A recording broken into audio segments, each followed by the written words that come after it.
Hola, bienvenidos al tema 13 de Análisis de Datos 1 en Psicología. Hoy vamos a tratar la combinatoria. Y si estamos en probabilidad, ¿qué interés tiene aquí la combinatoria?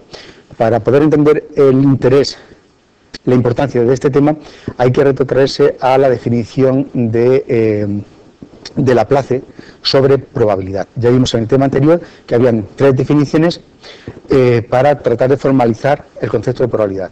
La de Laplace, una variación de Laplace en la que el número de ensayos tendía a infinito y la aproximación axiomática de Kolmogorov. Bien, quedémonos en la de Laplace. Para calcular la probabilidad de un evento asumiendo la definición de Laplace, necesitamos conocer el número de casos positivos y el número de casos totales de una serie en un conjunto. Es decir, necesitamos conocer cuántos casos hay en cada uno de los conjuntos. El positivo, en relación al evento que queremos investigar, y el número total de casos. La pregunta es, ¿y cómo calculamos ese número de casos que hay en un subconjunto? Eso es lo que trata de explicar o de analizar la combinatoria.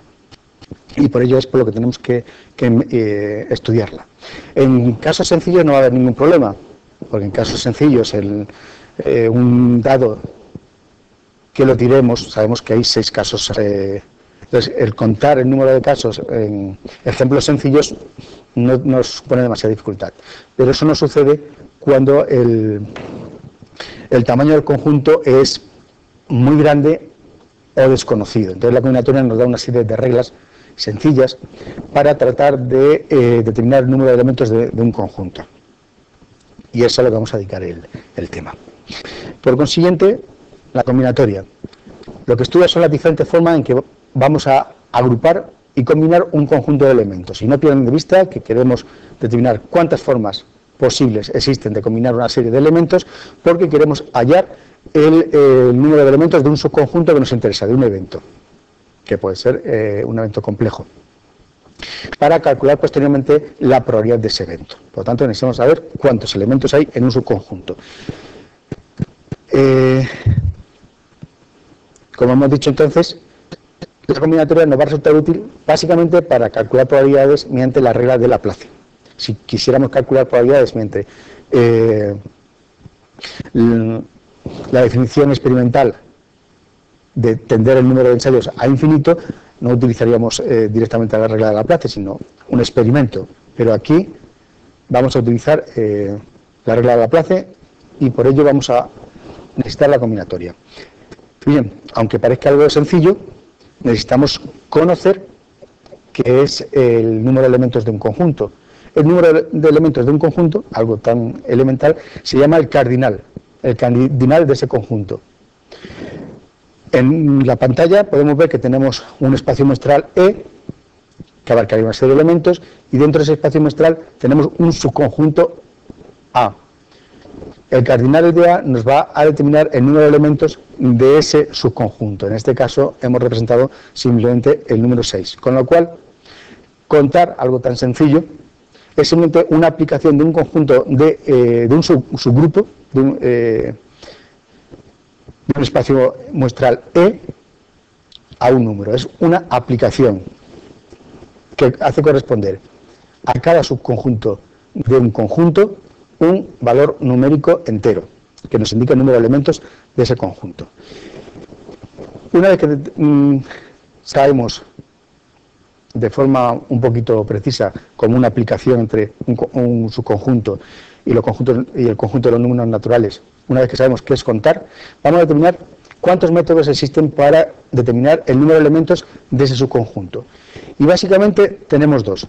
O enumeramos de forma exhaustiva todos sus elementos, es decir, nos cogemos en un papel y determinamos el subconjunto A tiene tantos y tantos elementos.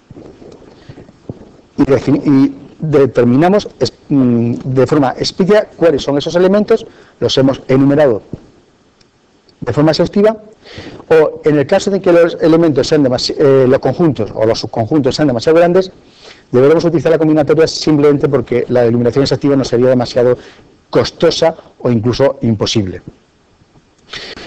Para utilizar la combinatoria es necesario que los conjuntos obedezcan unas reglas de formación fijas que veremos posteriormente. En función de las reglas que elijamos, utilizaremos unas fórmulas u otras para calcular el cardinal de ese conjunto. Bien, vamos a ver en principio el primer método, la enumeración exhaustiva de cada uno de los elementos del subconjunto. De nuevo, este método consiste en establecer una correspondencia biyectiva entre el conjunto que se desea contar, conjunto A, y un conjunto con n elementos, que es similar a lo que hemos hecho anteriormente. Por ejemplo, imaginemos que nos plantean cuántos múltiplos del número 7 hay comprendidos entre 39 y 292. Es decir, nos están pidiendo que determinemos el cardinal de un conjunto que cumple una condición, ser múltiplo de 7, y que cumple la condición de que debe estar entre 39 y 292. Bien, claramente, el primer elemento de este conjunto deberá ser 7 por 6. Por eso hemos puesto el 7 multiplicado por 5 más i, y comenzaría en el número 1. El primer elemento no entraría dentro de esta, no sería múltiplo, y tendríamos que buscar entonces entre el conjunto de elementos cuáles son múltiplos de 7 y cumplir la condición de estar entre 39 y 292. Entonces lo que haríamos sería ir dando valores a i, 1, 2, 3, y para cada valor de i encontraríamos un múltiplo de 7, que va a ser superior a 39, hasta que encontremos un múltiplo superior a 287. El siguiente sería superior a 292, con lo cual ahí pararíamos. Entonces, el conjunto A los hemos enumerado de forma exhaustiva, 42, 49, 56, hasta llegar a 287, y le aplicaremos la correspondencia biyectiva con los números naturales 1, 2, 3, hasta el número 36. Entonces vemos que tenemos dos conjuntos. El conjunto A, que es el que nos interesa, elementos entre 39 y 292 y múltiplos de 7, y un conjunto de índices que van de 1 a 36. Para cada elemento del primer conjunto tenemos un elemento del conjunto A. Por consiguiente, simplemente contabilizando el número de elementos del primer conjunto, que son los primeros números naturales, del 1 a 36, podemos saber cuántos elementos hay en A. 36. Este sería el caso sencillo, una vez que conocemos claramente las condiciones y nos resulta relativamente cómodo trabajar con ellas.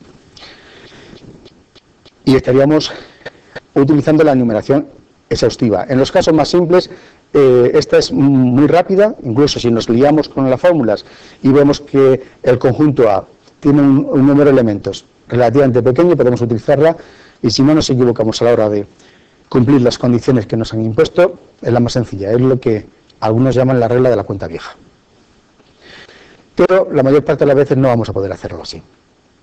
Por ejemplo, si queremos calcular el número posible de quinielas que yo podría generar, hacerlo mediante la descripción exhaustiva de todas las posibles sería excesivamente costoso.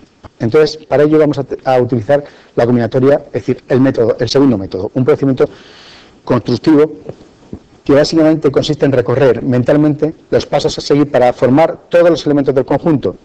Es decir, ahora no vamos a formar los elementos del conjunto, vamos a recorrer los pasos que deberíamos seguir en el caso de que quisiéramos construirlo.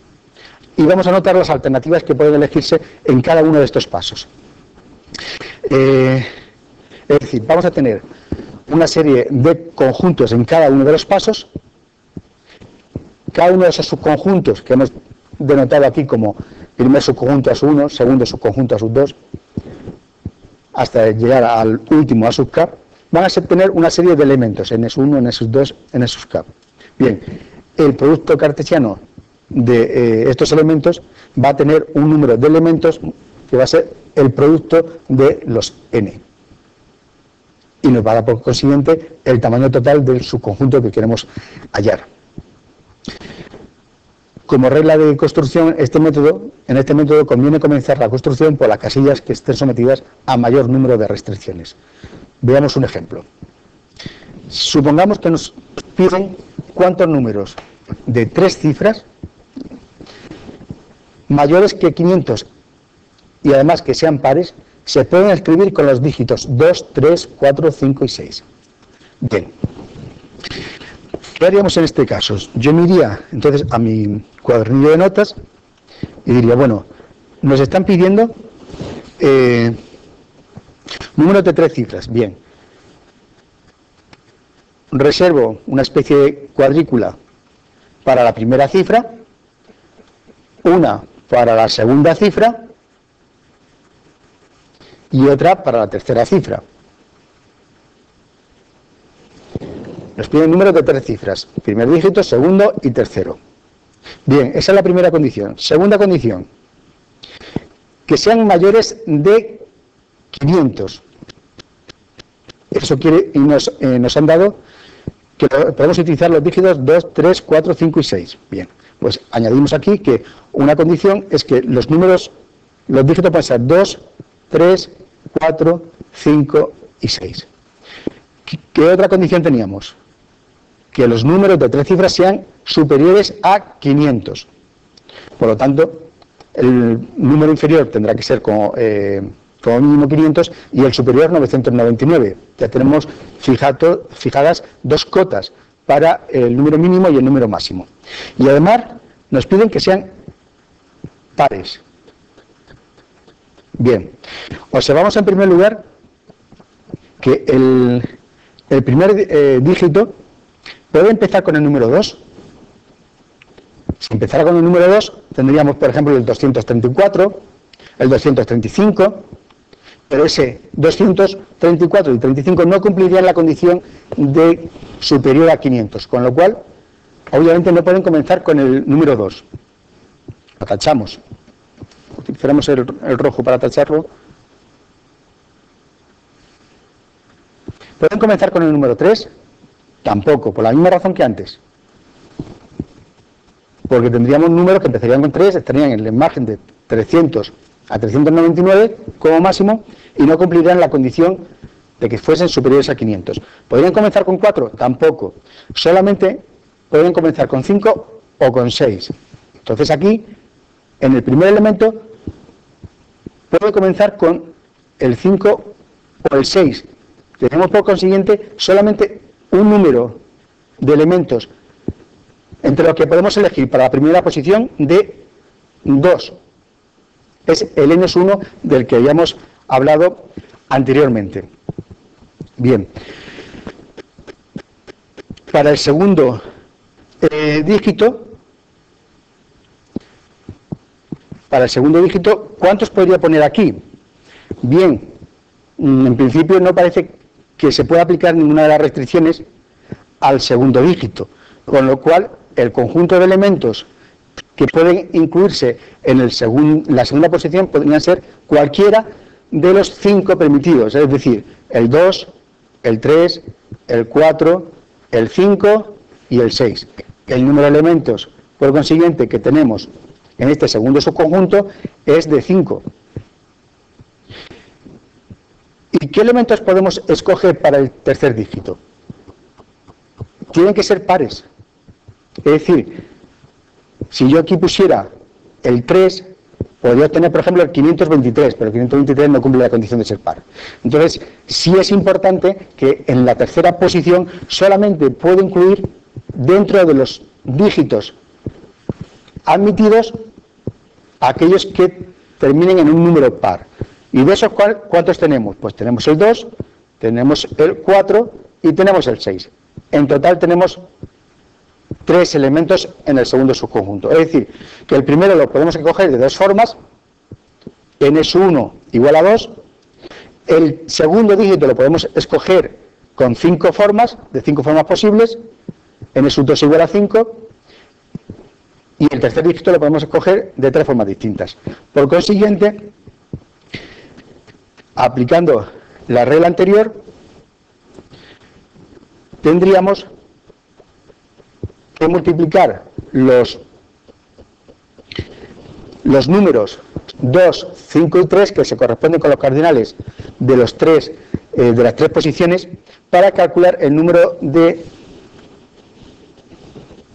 cifras, la cantidad de números de 3 cifras que cumplan esas dos condiciones, superior a 500 y pares. 2 por 5 por 3 y lo que salga. Observen que aquí no hemos enumerado exhaustivamente los elementos del conjunto final que estaría incluido en este ejercicio.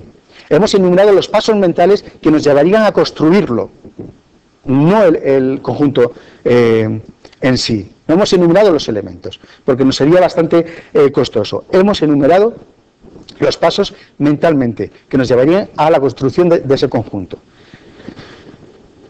Bien, una vez visto entonces los dos métodos para calcular el cardinal de un conjunto, vamos a ver que existen 3 posibles reglas de formación de subconjuntos en las que se agrupan la mayor parte de las agrupaciones que podamos imaginar. Van a ser las permutaciones, las variaciones y las combinaciones. Vamos a verlas una por una, porque cada una de ellas nos va a proporcionar una fórmula de tal forma que nos podamos calcular de forma directa el número de elementos de cada subconjunto. Vamos a ver, ¿qué son las permutaciones? También llamadas ordenaciones. Tenemos un conjunto de m elementos. Y de ese conjunto de m elementos son las distintas agrupaciones que podemos formar con todos los elementos, con los m elementos. De tal forma que entonces dos agrupaciones son distintas si difieren por el orden de colocación de esos elementos. Yo siempre, para tratar de recordar o de memorizar el concepto de permutaciones, me acuerdo de un caso que me toca de cerca. Por ejemplo, algunos profesores que cuando tienen que elegir destino, pues tienen que elegir, oye, pues no puedo elegir más que Madrid, pero yo soy de Valladolid, me gustaría irme a Valladolid, pero me ha tocado Madrid, vale. Y otro profesor que está en Valladolid, imaginemos que quisiese por alguna razón estar en Madrid. Estos dos profesores podrían permutar sus lugares de trabajo. Observen, entonces tenemos 2 lugares de trabajo, Madrid y Valladolid, y 2 profesores. La permuta de esos elementos, es decir, que tenemos 2 elementos y tenemos dos posibles agrupaciones, nada más. Pero nos damos cuenta que hay tantos elementos como agrupaciones posibles. De tal forma que esa idea es la que me lleva a recordar, a memorizar el concepto de permutaciones. Si tuviéramos 3 profesores, pasaría exactamente lo mismo. Supongamos, yo me haría siempre un esquema en el que tendría, por ejemplo, 3 posiciones que representarían 3 colegios distintos en 3 localidades distintas, normalmente. Supongamos que tenemos Madrid, Valladolid y Burgos, por poner un ejemplo. Para hacer permutaciones necesitaríamos también 3 profesores. Entonces tendríamos el primer profesor, el segundo y el tercero. Sería una posible permutación. También podríamos hacer que estos 2 cambiasen sus posiciones. Tenemos otra posible agrupación, otra posible permutación. Entran tantos los mismos elementos que teníamos para repartir. O podríamos utilizar el segundo profesor en Madrid, el tercero en Valladolid y el primero en Burgos. O esta posible agrupación. Hay 2 más, si no me equivoco, pero observen que estamos permutando posiciones de tal forma que tenemos tantos elementos, m elementos, y vamos a hacer agrupaciones con esos m elementos, con todos los elementos. Y lo único que difiere es el orden en que se colocan. Esas son las permutaciones. Y la fórmula para calcular las permutaciones es, observen que hemos puesto permutaciones de m, porque el único elemento que puede variar en cada caso en cada ejercicio es simplemente el número de elementos que tenemos, m. Es por tanto el único subíndice que le ponemos a permutaciones de m elementos.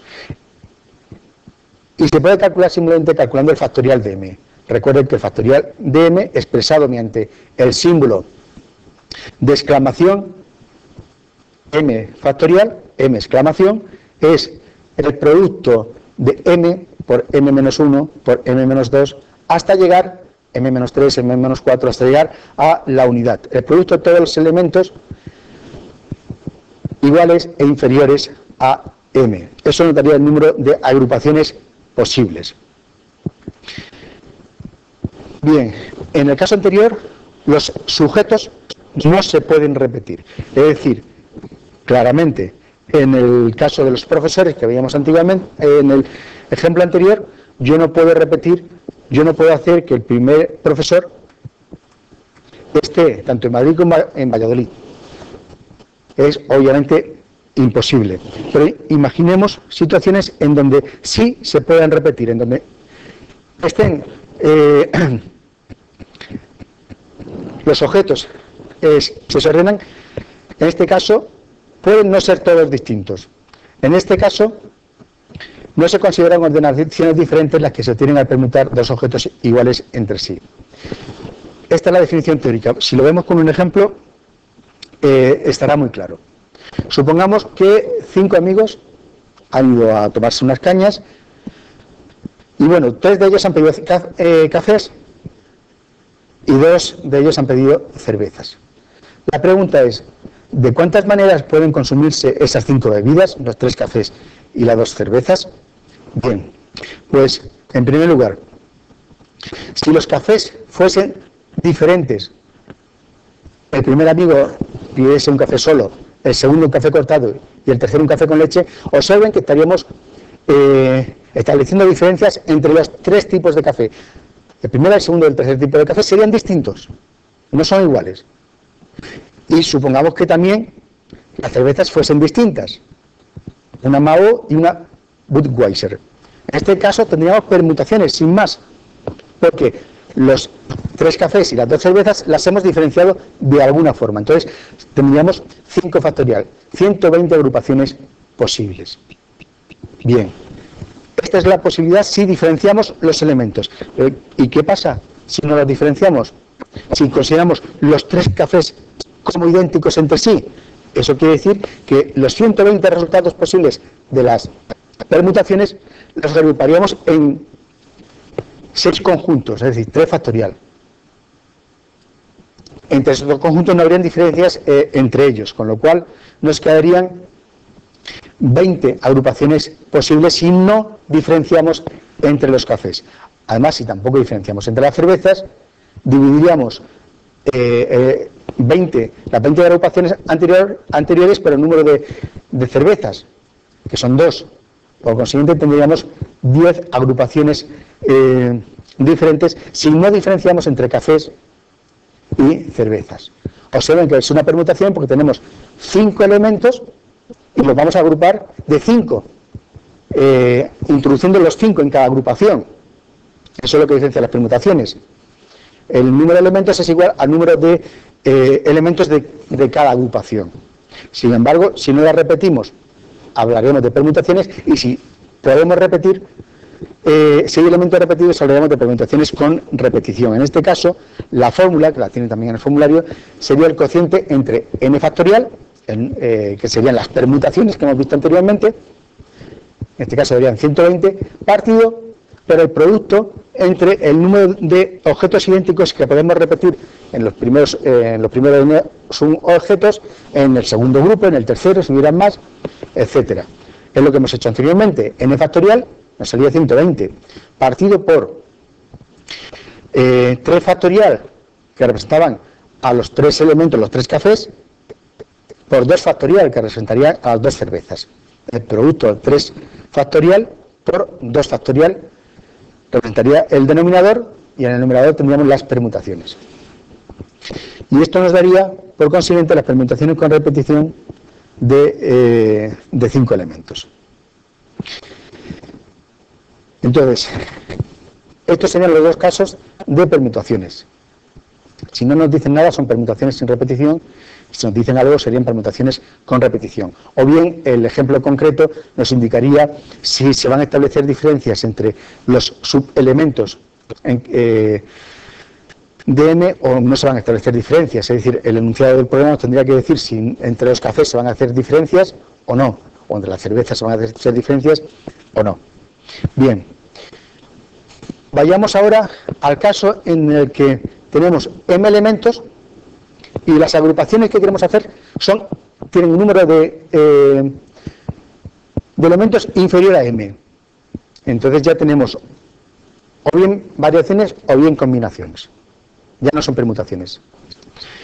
Esta es la primera condición de las variaciones. Tenemos un conjunto de M elementos y queremos agruparlos en conjuntos de N elementos. N menor que M. En este caso, entonces las variaciones serían las distintas agrupaciones de estos N elementos, porque cogemos N elementos, no todos los elementos de los que partimos, son las distintas agrupaciones de estos N elementos que podemos realizar de forma que 2 agrupaciones son distintas si difieren por los elementos que la componen o por el orden en que se colocan. De nuevo, el mnemotécnico que yo suelo utilizar para diferenciar variaciones de combinaciones es básicamente que en las combinaciones el orden no interviene y en las variaciones sí. Mi mnemotécnico es el siguiente, ustedes pueden utilizar este o cualquier otro. Si interviene el orden, quiere decir que me tengo que poner un ejemplo claro en el que el orden influya. Y el ejemplo más claro son una carrera en la que, por ejemplo, participen 50 corredores, M igual a 50, pero al final los que van a subir al podio van a ser N elementos, 3 nada más. La medalla de oro, de plata, la tercera no recuerdo cuál era el metal de que se componía, latón, no recuerdo. Pero bueno, sabemos que hay 3 elementos en el podio. Tenemos muchos más elementos iniciales, 50, de los que vamos a agrupar, que son los 3 primeros. Y ahora bien, ahora nos preguntamos, ¿el orden en esos 3 que llegan en las posiciones primera, segunda y tercera influye? Sí, claramente. El primero tiene un mejor rango que el segundo y el segundo un mejor rango que el tercero. Entonces es un mnemotécnico muy claro para ponerlo como patrón de otras situaciones en las que el orden influya. Y esto nuestro conocimiento de sentido común nos lo va a decir. Si influye el orden, variaciones, y N menor que M. Y si no influye el orden, ¿cuál sería digamos, el patrón que me podría yo tratar de utilizar como mnemotécnico? Pues muy sencillo. Un cubata. Si yo voy y pido un cubata, no soy camarero, pero me resulta lógico considerar que si primero echan el whisky y después la Coca-Cola, la agrupación de whisky y Coca-Cola va a ser idéntica que si primero echan la Coca-Cola y después el whisky. Creo que el orden en el que se combinan los 2 elementos no influye en el sabor del cubata. Al menos por mi experiencia no. Si algunos de ustedes tienen otra experiencia, entonces no influye el orden. Eso serían las combinaciones. En las variaciones influye el orden, en las combinaciones no. Al final de la clase veremos un diagrama en el que con 2 o 3 preguntas que nos hagamos en cada situación de ejercicio, vamos a poder descubrir inmediatamente si es permutación, variación o combinación. No va a haber ningún problema, aunque ya se la pueden imaginar por la explicación que estoy realizando. Bien, entonces, pues vamos al caso de las variaciones. Por eso se llama que son subconjuntos conjuntos más pequeños que m, subconjuntos, y ordenados, porque el orden influye. Por consiguiente, estas son las dos condiciones básicas para determinar que es una variación. Selección, tenemos n menor que m, y ordenada, de un cierto número de elementos dentro de un conjunto dado. Vale. La fórmula que nos aparece en pantalla es la que tendríamos que utilizar para calcular las variaciones de m elementos tomados de n en n. Por consiguiente, aquí, a diferencia de las permutaciones, necesitamos dos parámetros. El tamaño del conjunto inicial, m, que debe ser superior al conjunto n de elementos que voy a ordenar. La fórmula es simplemente el cociente entre m factorial partido por m menos n factorial.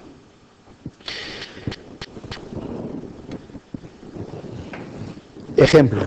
Ya hemos puesto un ejemplo, este mismo ejemplo anteriormente, pero volvemos a repetirlo. Si tenemos una carrera de 7 atletas, m será 7 elementos. ¿De cuántas maneras pueden atribuirse las 3 medallas? Miren, oro, medalla, oro, plata y bronce. Yo había dicho antes latón, me quería ir muy abajo. Bueno,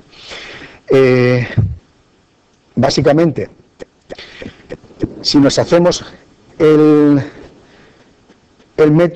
segundo método que hemos visto al inicio de la clase para tratar de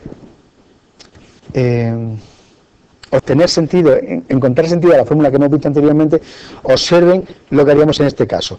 Diríamos, vale, tenemos 3 posibles medallas, oro, plata y bronce, 3 posiciones. Vale. De los 7 elementos, ¿cuántos pueden quedar en la primera posición? ¿Cuántos pueden obtener el oro? Bien. Inicialmente, si no tenemos ninguna información adicional, los 7 participantes, los 7 atletas, pueden obtener el oro con igual posibilidad. Observen el supuesto que estamos haciendo aquí, que es muy importante. Bien, los 7 atletas pueden quedarse, cualquiera de ellos pueden quedarse en la primera posición. Una vez que el oro está escogido, una vez que uno de los atletas ha conseguido el oro, ¿de cuántas formas puedo conseguir la plata? ¿Cuántos pueden obtener la plata? Claramente 6, porque hay uno ya que está ocupando la primera posición. Bien, una vez que ya tenemos elegido uno de los 6 atletas ha conseguido la plata, ¿cuántos elementos quedan? ¿Cuántos atletas quedan que puedan conseguir el bronce? Claramente uno menos que antes, porque uno ya ha ocupado el oro y otro ya ha ocupado la plata. Solamente hay 5 posibilidades para conseguir el bronce. Por consiguiente, el número de elementos del subconjunto que podemos obtener sería 7 por 6 por 5. Si observan, lo que estamos haciendo aquí es aplicar la fórmula de que el número total de permutaciones sería m, el primer elemento, serían 7 posibilidades, el segundo, una menos, 7 menos 1, el tercero, una menos, m menos 2, y esto lo repetiríamos tantas posiciones como tuviésemos, es decir, en este caso 3 posiciones porque tenemos 3 medallas. Es por eso por lo que se divide por n menos n factorial. Bien, estas serían las variaciones simples. Observen que en este caso, de nuevo, no podemos repetir elementos. El mismo atleta no puede obtener el oro y la plata. Ni el mismo atleta puede obtener la plata y el bronce. Cuando esto no se cumple, cuando se pueden repetir elementos, tendríamos variaciones con repetición. Es decir, la variación con repetición, de nuevo, tenemos m elementos y los queremos hacer variaciones con repetición de orden n. Vamos a ahora escogerlos de n en n. Ahora los elementos que podemos obtener en esas n posiciones pueden ser iguales o pueden ser distintos, elegidos entre los m elementos.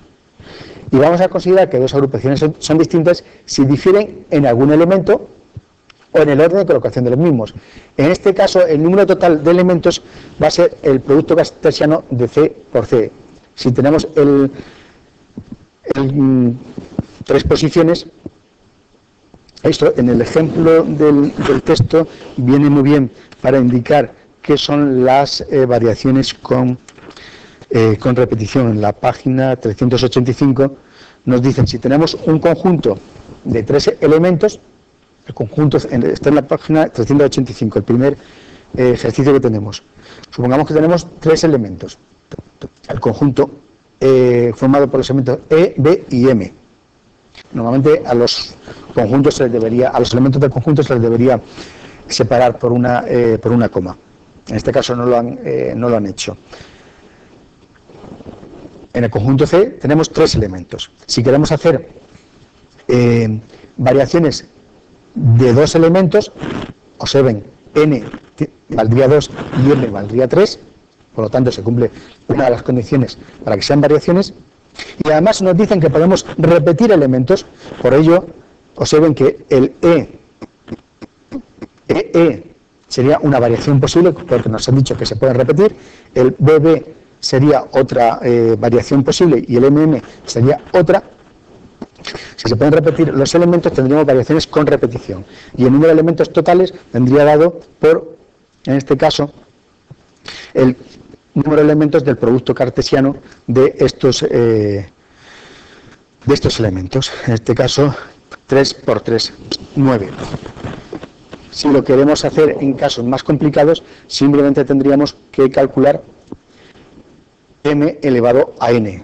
En este caso tendríamos m, el número de elementos de m sería 3 en el ejemplo de la página 385, y n sería el número de posiciones en las que las podemos agrupar, 2, 3 elevado a 2, 9. En este caso de nuevo tenemos que introducir 2 parámetros, el tamaño del conjunto inicial m y n.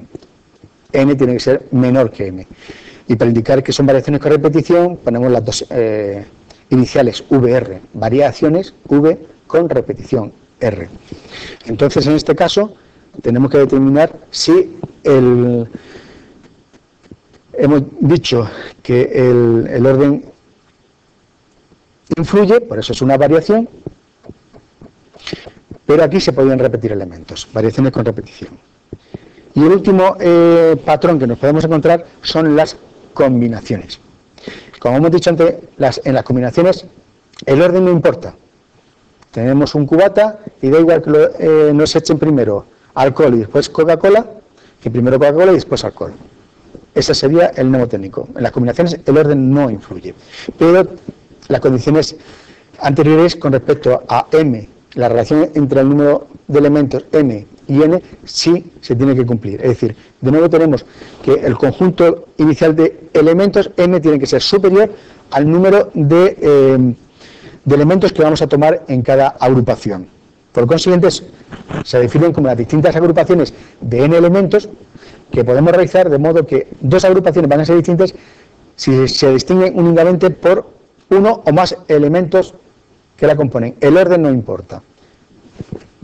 Esas serían las combinaciones. Bien, aquí obviamente me he equivocado en la fórmula que he puesto, por lo tanto tendríamos que irnos al texto o al formulario. Lo digo porque me acabo de dar cuenta que la fórmula que aparece en pantalla no es correcta, es incorrecta. Si quieren, la modificamos y así les enseño, si no lo saben ya, por supuesto, cómo se puede modificar una ecuación en PowerPoint. Deben tener instalado en su ordenador el editor de ecuaciones, que está en objetos. Si lo tienen instalado, cuando ustedes pinchen en cualquier ecuación, les aparecerá esta pantalla en la que tienen un editor y arriba una serie de elementos para introducir ecuaciones. Si no lo tienen, vamos a suponer que no tienen ninguna ecuación, pueden darle a insertar, objeto, insertar objeto, y en el tipo de objeto buscar editor de ecuaciones, el que tengan ustedes. Aquí tengo yo el editor de ecuaciones 2, el editor de ecuaciones versión 3.0 y me sale la pantalla que hemos visto anteriormente. Vamos a copiar la fórmula que aparece en el texto. Entonces nos dice combinaciones de C mayúscula de m elementos tomados de n en n. M, n igual a. Bien, ahora veamos cómo puedo hacer n como subíndice. Lo que hago es subrayar, me pongo al inicio de la m, le doy a mayúscula y luego con la flecha me voy hacia la derecha o bien con el ratón, y una vez que tengo subrayado m, n, me voy a esta opción y le doy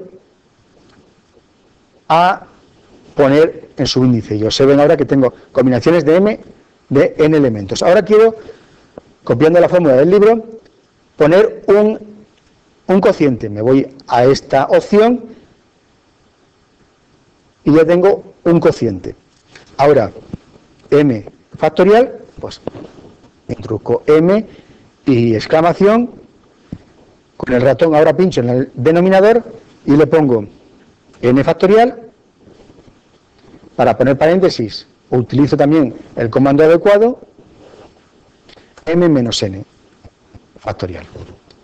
Una vez que he terminado de introducir mi fórmula, me voy a archivo, salir y volver al tema 13, y ahora debería tener aquí ya la nueva ecuación. Borro la antigua que no me sirve, era incorrecta, se ve que la he copiado de la anterior y no la he modificado esta mañana, así que... Y ahora a esta que se ve mal en este fondo, le doy un formato, me voy a formato de objeto y le digo que me ponga relleno y que me ponga línea. La línea, por ejemplo, roja y este formato. Ahí está.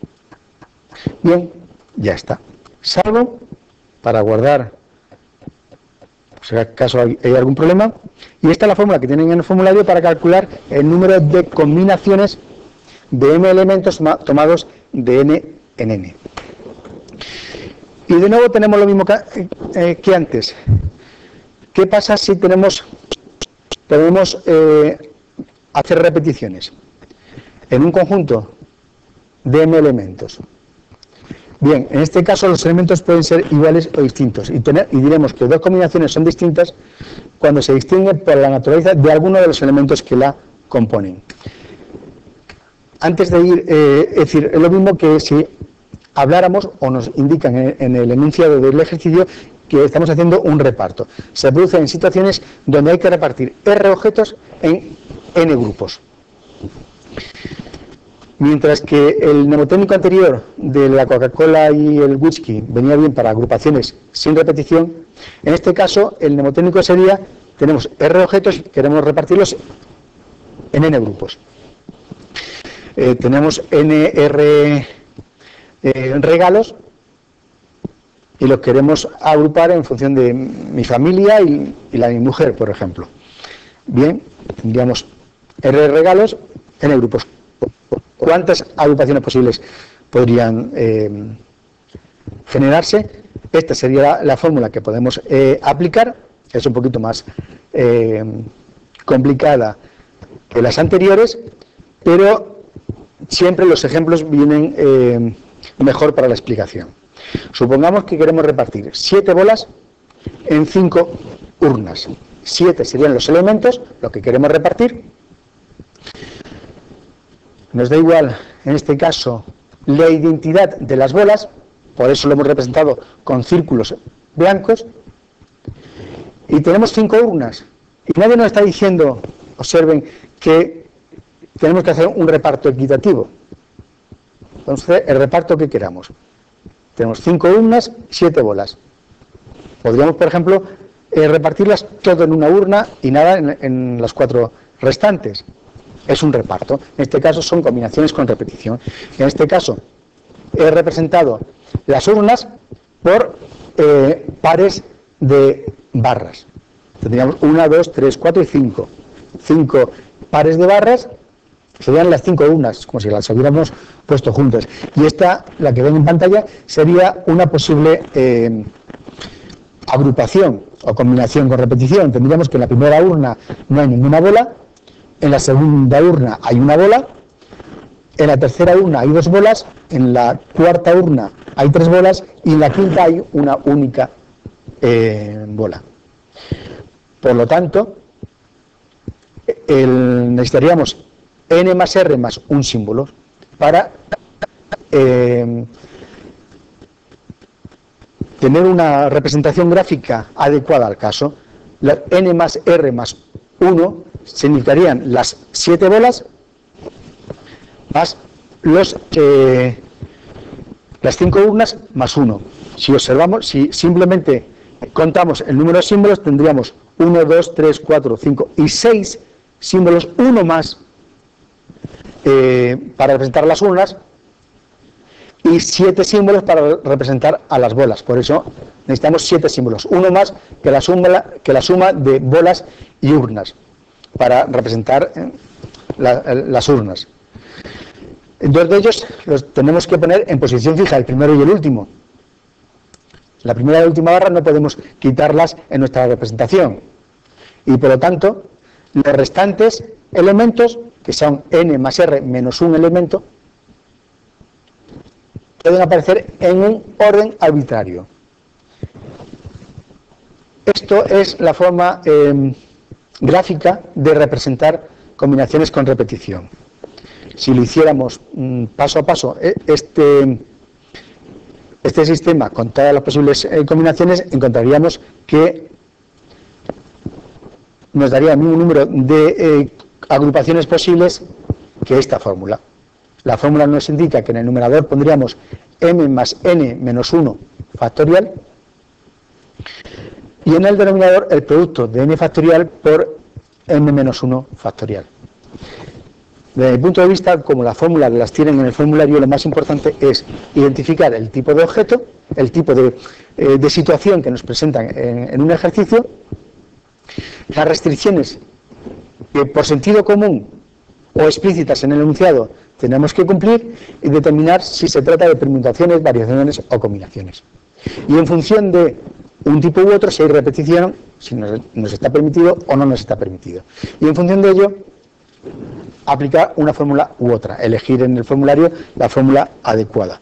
Por ello, las propiedades, por cierto, las propiedades de los números combinatorios no las vamos a comentar demasiado porque se utilizan más que nada en algún problema de demostración matemática y en el intento de comprender el tema no nos ayudan mucho. Eso no quiere decir que no haya que comprenderlas y que estudiarlas. Digo que este tema es lo más importante y debido a que estamos limitados de tiempo, lo más importante es diferenciar los 6 posibles tipos de situaciones que no podemos encontrar. Por lo tanto, pasamos de tratar el tema de los números combinatorios y vamos a ver esta pantalla que es una de las más importantes. Una vez que hemos entendido la diferencia entre permutaciones, variaciones y combinaciones, vamos a ver esta pantalla que nos da un diagrama de cómo tomar una decisión en cada caso concreto. La primera pregunta que nos tenemos que hacer es, ¿vamos a agrupar todos los elementos, sí o no? Es decir, vamos a coger, ¿cuántos elementos tenemos? M. Bien, las agrupaciones que vamos a hacer nos exigen M elementos o menos de M. Bien, esta primera decisión nos va a diferenciar permutaciones del resto de posibilidades.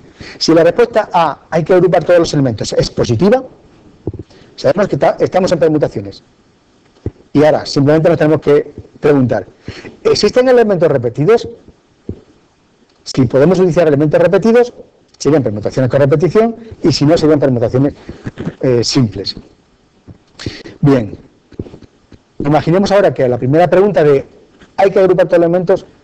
En vez de responder sí, hemos respondido no. En este caso ahora tenemos que diferenciar variaciones de combinaciones. Y ahora la pregunta es, ¿influye el orden sí o no?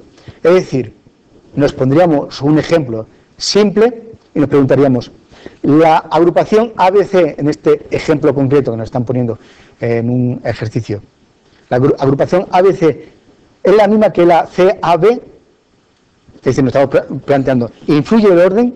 Si influye el orden, entonces estamos en el área de las variaciones,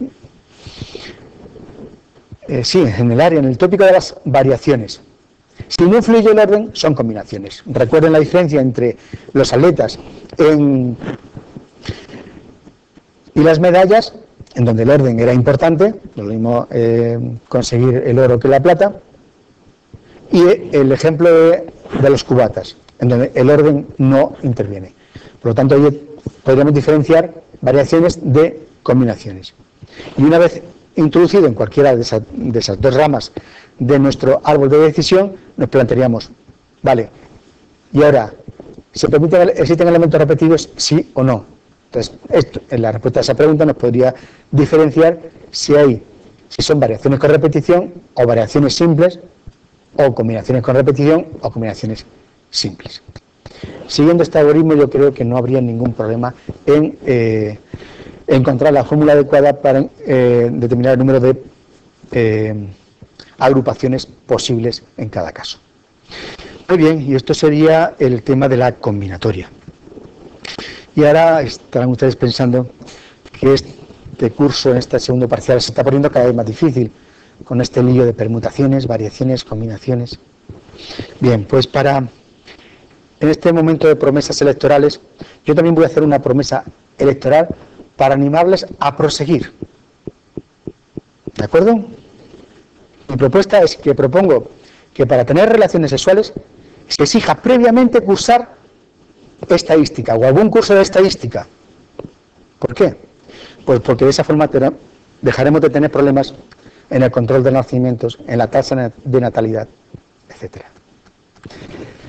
Muy bien, les espero el próximo día. El próximo día intentaremos resolver ejercicios sobre combinatoria. Hasta luego.